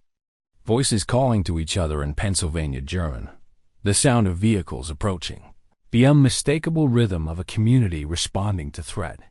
The leader's confident expression faltered as he recognized what he was hearing. What is that? That, Rebecca said with the first genuine smile she had worn since the crisis began, is the Amish community coming to help their neighbor. You might want to reconsider your assessment of the tactical situation. Through the barn windows, they could see the dark silhouettes of buggies and wagons converging on the Yoder farm, not just Samuel and his family, but dozens of community members who had somehow learned of the danger and were responding with the kind of unified purpose that had protected their way of life for centuries. Impossible, the leader muttered. but his voice carried the first note of uncertainty they had heard. "You don't know much about the Amish, do you?" Nathaniel observed. "We believe in peace, but we also believe in protecting what matters. And you've just threatened both our neighbor and our neighbor's family." The sound of approaching community members was growing louder, accompanied now by something else, the distant wail of sirens that suggested Rebecca's call for federal assistance had finally been received and acted upon. Kodiak seemed to sense the changing dynamic. The bear's aggressive posture relaxed slightly, though he remained alert and ready. Those intelligent dark eyes moved between his human protectors and the increasingly nervous poachers, as if he understood that the balance of power was shifting in ways that favored justice over brutality. "Last chance," the leader said, but his voice lacked the confidence it had carried earlier. "Give us the bear, and we'll leave quietly. Force us to take more dramatic action, and people will get hurt. The only people who are going to get hurt," Rebecca replied with scientific precision, "are the ones who chose to threaten a federally protected animal and the family protecting him." Outside, the sounds of the approaching community and law enforcement were converging into something that sounded like justice finally arriving after a long journey. Inside the barn, a wounded bear, a determined daughter, and a father drawing strength from faith, prepared for whatever final confrontation would determine their shared fate. The first buggy to arrive belonged to Samuel Byler, but he wasn't alone. Isaac Stoltzfus sat beside him, and the wagon bed held David and John Byler, along with 2 other young men Nathaniel recognized from neighboring farms. They moved with the quiet efficiency that marked Amish response to community crisis. No shouting, no dramatic gestures, just purposeful action guided by generations of mutual support around Martha's silver locket, which Nathaniel had worn every day since her funeral. He felt the weight of family legacy and love that was worth fighting for. The small piece of jewelry contained photographs of his wife and daughter, the 2 most important people in his world, one lost to death and one recovered through the mysterious intervention of a wounded bear. "Sir," one of the poacher's companions called from outside the barn, his voice tight with concern. "We have a problem." The leader's jaw clenched as he processed the implications of community response. This was no longer a simple matter of intimidating an isolated farmer and his daughter. The Amish might be pacifists, but they were also practical people who understood the difference between avoiding violence and allowing evil to prosper unchallenged. "How many?" the leader asked tersely. 40, maybe 50 people. "And there are federal vehicles approaching from the main road. Looks like FBI tactical units." "Impossible. We jammed all communications in this area." Rebecca held up her phone, showing a weak but functional signal. "Short-range jammers only work for about half a mile. I texted my GPS coordinates to my supervisor before your equipment could block the signal. The FBI's been en route for the past 2 hours." The leader's professional composure cracked completely, revealing the desperate criminality beneath his military bearing. "Dr. Yoder, you've just made a very serious mistake. We can't afford to leave witnesses now." "The only mistake," Nathaniel said quietly, "was yours. You came to the wrong farm, threatened the wrong family, and underestimated the wrong community." Kodiak seemed to sense the escalating tension. The bear rose to his full height, 800 pounds of muscle and protective instinct positioned between the poachers and the humans who had saved his life. His dark eyes held none of the intelligence and gentleness they had shown over the past 3 days. Now they reflected the primal fury of a creature defending his pack. "Stand down, all of you," a voice called from outside the barn. "FBI, the building is surrounded." The leader's hand moved towards something concealed beneath his jacket, but Samuel Byler's voice cut through the tension with the authority of age and wisdom. "Young man," the elderly Amish farmer called from the barn entrance, "you're surrounded by 40 people who believe violence is wrong and 6 federal agents who are very good at it. Seems to me your best choice is to surrender peacefully. Through the open barn door, they could see the community members arranged in a loose semicircle around the building, not threatening, but undeniably present. Men, women, and older children, standing witness to whatever would unfold. Their silent presence, a reminder that some actions have consequences that extend far beyond their immediate participants. Behind them, visible through the afternoon light, dark-clad figures moved with tactical precision. The FBI had indeed arrived, and their deployment suggested they were taking the situation very seriously. Rebecca's call for help had mobilized resources that the poachers clearly hadn't anticipated. "This is Special Agent Martinez," a voice called through a bullhorn. "We had arrest warrants for the illegal trafficking of endangered species and federal research animals. Exit the building slowly with your hands visible."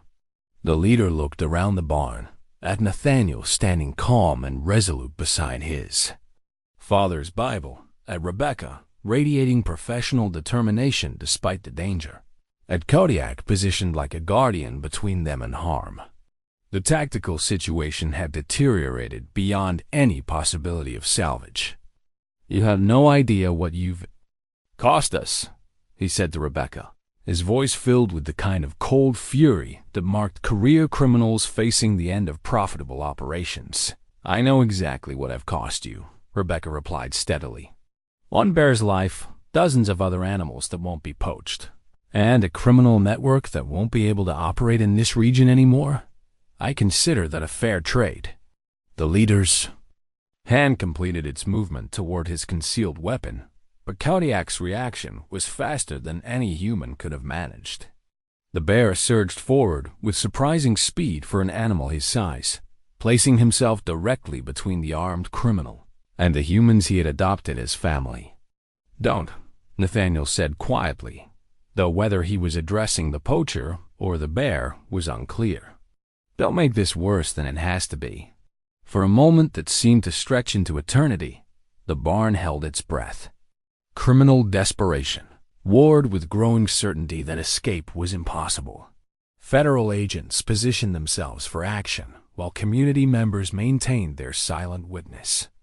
And in the center of it all, a wounded bear stood ready to defend the people who had chosen compassion over safety, love over fear, that the choice of what happened next would determine not just their immediate fate, but the kind of story that would be told about this day for generations to come in the quiet farming community of central Pennsylvania. The leader's hand froze halfway to his weapon as Kodiak's massive form blocked his path to Rebecca. The bear's intelligent eyes held a warning that transcended species. "Touch the humans under my protection and face the consequences." 800 pounds of protective fury stood between criminal desperation and innocent lives, and even armed men could recognize when they faced an opponent whose commitment exceeded their own. Federal agents entering the building came the crisp announcement. From outside, suspects will lie face down with hands visible or be considered hostile. Rebecca's Wildlife Department badge caught the afternoon light as she stepped forward, her professional authority finally backed by the law enforcement she had called for. "I'm Dr. Rebecca Yoder, Pennsylvania Game Commission. The research animal is secure, and the suspects are in the northeast corner of the barn." "Dr. Yoder, step away from the suspects and move toward my voice." But Rebecca shook her head, her hand resting gently on Kodiak's massive shoulder. "The bear is protective, Agent Martinez. Any sudden movement might trigger a defensive response. Give me a moment to calm him." It was a remarkable scene, a federal operation pausing for a wildlife biologist to communicate with a grizzly bear who had appointed himself guardian of the humans who had saved his life. Rebecca spoke to Kodiak in the same gentle voice she had used since childhood with injured animals, explaining in words he couldn't understand, but tones he clearly recognized that help had arrived, and the danger was passing.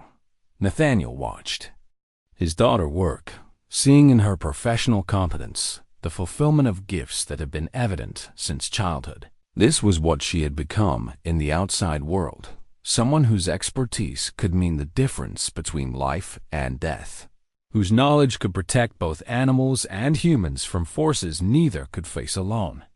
The leader of the poachers looked around the barn with the expression of a man realizing his situation was hopeless. Federal agents at every exit, community witnesses documenting everything, and a research animal who had become both evidence and enforcer in his own case. The illegal wildlife trade that had seemed so profitable from a distance looked very different when faced with the reality of those who refused to be intimidated. "Mr. Yoder," Agent Martinez called from the barn entrance, "we're going to need you and your daughter to exit slowly while we secure the suspects." "Agent Martinez," Rebecca replied, her voice carrying the confidence of someone whose badge represented legitimate authority. "I need to ensure Kodiak's safety during the arrest process. He's been through significant trauma, and federal charges against these individuals depend partly on his condition as evidence. Dr. Yoder, your safety is our primary concern, and my responsibility is to the research animal under my supervision. Give me 2 minutes to prepare him for your entry." The negotiation continued with professional courtesy on both sides, but Nathaniel could see the deeper truth. His daughter had found her calling in work that mattered, that protected creatures who couldn't protect themselves, that stood against the kind of evil that saw living beings as commodities to be exploited. Her choice to leave their community hadn't been a rejection of their values, but an extension of them into a world that desperately needed those values. Kodiak's behavior during the tense minutes that followed was remarkable even by his already extraordinary standards. As Rebecca explained what was happening, the bear seemed to understand that the armed strangers entering his sanctuary were allies rather than threats. He remained alert and protective, but allowed the federal agents to approach and secure the poachers without interference.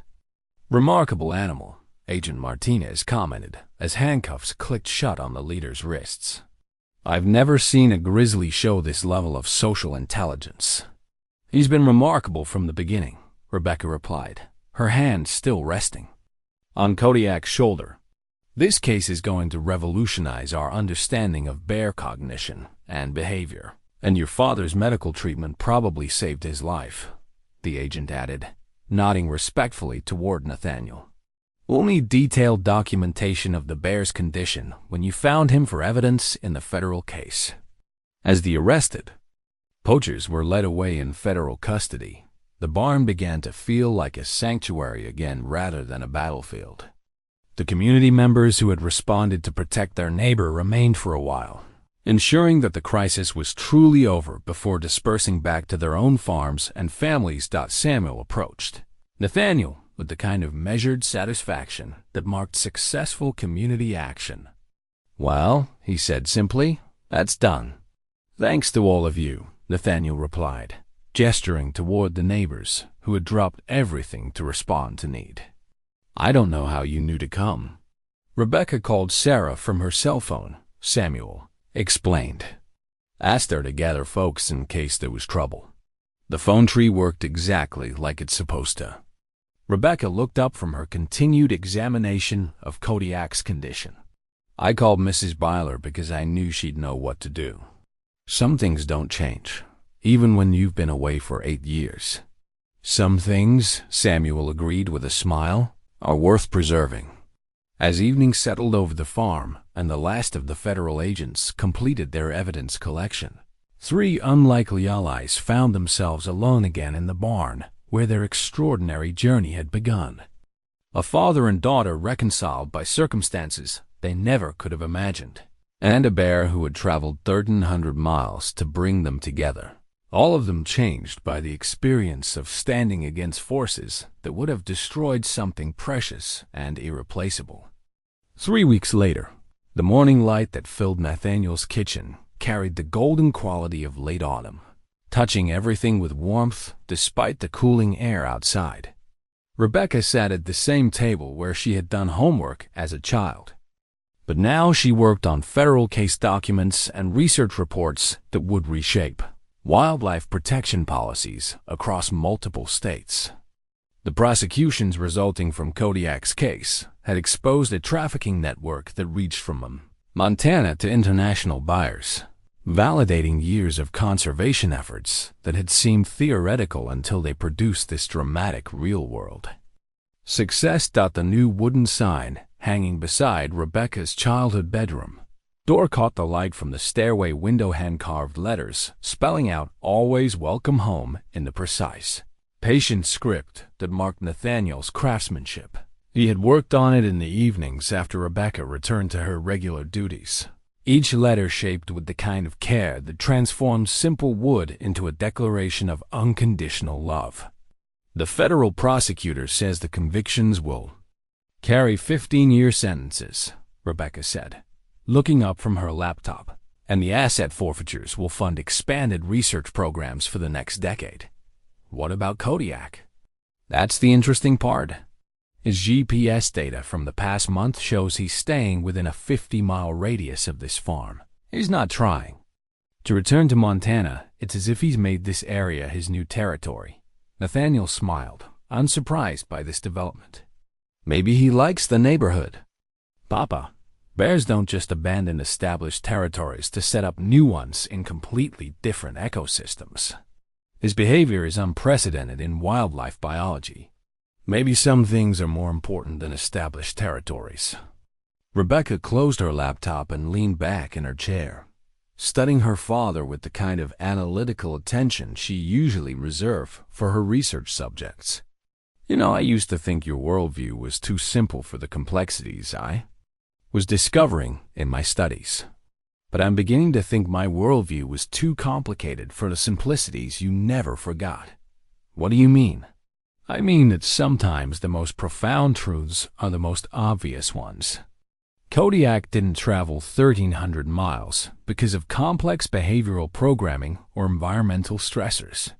He came here because this is where he needed to be, for reasons that don't require scientific explanation.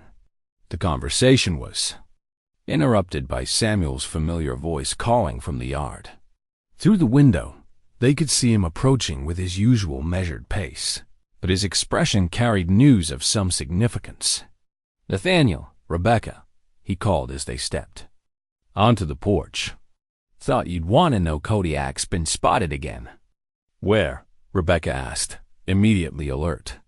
"Down by Miller's Creek, about 3 miles south. But that's not the interesting part. He's not alone." Rebecca's eyebrows rose. "Another bear. 3 cubs. Appears our friend has started a family." The news settled over them with the way of perfect completion. Kodiak hadn't just survived his ordeal and found sanctuary. He had established a new life that would extend his legacy into future generations. The wounded bear who had sought healing had become the foundation of something larger than himself. Cubs this late in the season suggest they were born in his original territory and traveled here with him, Rebecca said, her scientific mind processing the implications. That means he was protecting his family during that entire 1,300-mile journey. Protecting his family, Nathaniel repeated thoughtfully. I suppose that's something we can all understand. Later that afternoon, Rebecca found herself standing in the barn where their extraordinary story had begun. The space looked exactly as it had before Kodiak's arrival, tools organized with careful precision, hay stacked in neat bales, animals, content in their stalls. But the air itself seemed different, charged with the memory of 3 days that had changed everything. The hand-carved wooden cradle sat in a place of honor near the barn's main beam, moved from Rebecca's childhood room to a position where it could be seen and appreciated rather than hidden away with grief. Martha's quilt was draped over its edge, and the family photograph that Rebecca had discovered in her old dresser was propped against the cradle's headboard. 3 generations of Yoder family love represented in wood, fabric, and captured light. I've been thinking, Rebecca said as her father joined her in the barn. About? About Kodiak's cubs, about this place, about the future. She gestured toward the cradle with its burden of family history. What if that cradle isn't just a memorial anymore? What if it's a promise? Nathaniel felt his heart skip with sudden understanding. Rebecca, I've been offered a position with the Pennsylvania Game Commission's new Wildlife Protection Unit Permanent. Assignment to this region, coordinating anti-poaching efforts across 5 counties. I'd be based in Lancaster, less than 30 minutes from here. And you're considering it? I'm considering a lot of things, Papa. I'm considering that maybe the world doesn't have to be a choice between staying and leaving. Maybe it can be about finding ways to serve both the community you love and the calling you've discovered. They stood together in the barn that had sheltered their reconciliation, surrounded by the evidence of lives well lived and work well done. Outside, the sounds of the farm continued their ancient rhythms, cattle in the pasture, chickens in the yard, the whisper of wind through maple trees that had watched over 3 generations of their family. Your mother would be proud, Nathaniel said finally, of the work I'm doing, of the woman you've become, of the choices you're making, of the fact that you found your way home. As evening settled over central Pennsylvania, painting the sky in shades of gold and crimson, father and daughter walked together toward the house where dinner waited and future conversations beckoned. Behind them in the barn, the wooden cradle caught the last light of day, ready to rock new dreams and nurture new hopes in the continuing story of a family that had learned to love across differences, to heal across distances, and to trust that sometimes the most wounded among us carry exactly the medicine the world needs most. In the distance, just visible at the edge of the woods, a massive form moved with 3 smaller shadows, a grizzly bear family that have found sanctuary in Pennsylvania. Soil, living proof that home isn't always where you start, but sometimes where you're brave enough to begin again.